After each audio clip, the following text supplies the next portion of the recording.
Hi అండి. నేను మీ రూప. ఈరోజు ఇంట్లో ఉన్న పదార్థాలతో రవ్వ పాయసం ఎలా చేసుకోవాలో చూద్దాము. రవ్వ పాయసాన్ని 5-10 మినిట్స్‌లో రెడీ చేసుకోవచ్చు. దేవుడికి ప్రసాదంగా కూడా పెట్టుకోవచ్చు. ముందుగా స్టవ్ మీద గిన్నె పెట్టుకొని అందులో కొంచెం నెయ్యిని యాడ్ చేసుకోవాలండి. నెయ్యి బాగా వేడెక్కాక కరిగిపోతుంది. అట్లా ఆ టైంలో మనం డ్రై ఫ్రూట్స్‌ని వేసుకొని వేయించుకోవాలి. నేనైతే జీడిపప్పు, కిస్మిస్, బాదం, పిస్తా యాడ్ చేసుకున్నాను. ఇట్లా వీటిని కొంచెం వేయించుకొని మరీ డీప్ ఫ్రై చేయకుండా లైట్‌గా ఫ్రై చేశాక అవి మనం తీసి పక్కన పెట్టుకోవాలి.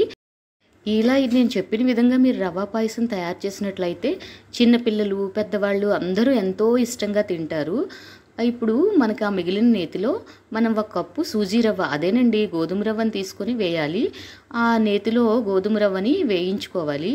కొంచెం బాగా ఉండగట్టకుండా వేయించుకోవాల్సి ఉంటుంది. అడుగు మాడకుండా చూసుకోవాలి. ఈ రవ్వని స్మాల్‌గా చిన్న ఫ్లేమ్‌తోనే వేయించుకోవాలి. అందులో 2 కప్పుల వాటర్‌ని యాడ్ చేసుకున్నాను. 1 కప్పు రవ్వ వేసాం కాబట్టి 2 కప్స్ వాటర్‌ని యాడ్ చేసుకున్నాము. యాడ్ చేసుకొని ఉండకట్టకుండా స్లో ఫ్లేమ్‌లోనే కలుపుకుంటూ ఉండాలి. కానీ కలపకుండా ఉంటే అడుగు పట్టేస్తుంది. అందుకే అడుగు పట్టకుండా చూసుకోవాలి. ఇలా మిశ్రమం అయిన తర్వాత ఇందులో నేను మిల్క్‌ని యాడ్ చేసుకున్నాను. డైరెక్ట్‌గా మిల్క్ వేసుకోవచ్చు.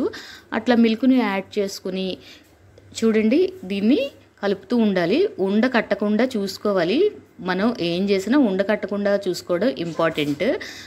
ఇట్లా కలుపుతూ ఉంటే మనం గీలో వేపిన ఆ సూజీ రవ్వ మొత్తం ఇలా మిల్క్లో కలిసిపోయి ఈ కన్సిస్టెంటీ వస్తుంది. ఈ కన్సిస్టెంట్లో ఉంటే మనకి సూజీ రవ్వ బాగా ఉడుకుతుంది. నేను కరోంజీ 1 డే బిఫోరే నానబెట్టుకొని పెట్టుకున్నాను. అందుకోసం అవి వీటిలో వేసుకున్నాను. అట్లా వేసుకొని కొద్దిసేపు బాయిల్ అవ్వాలి.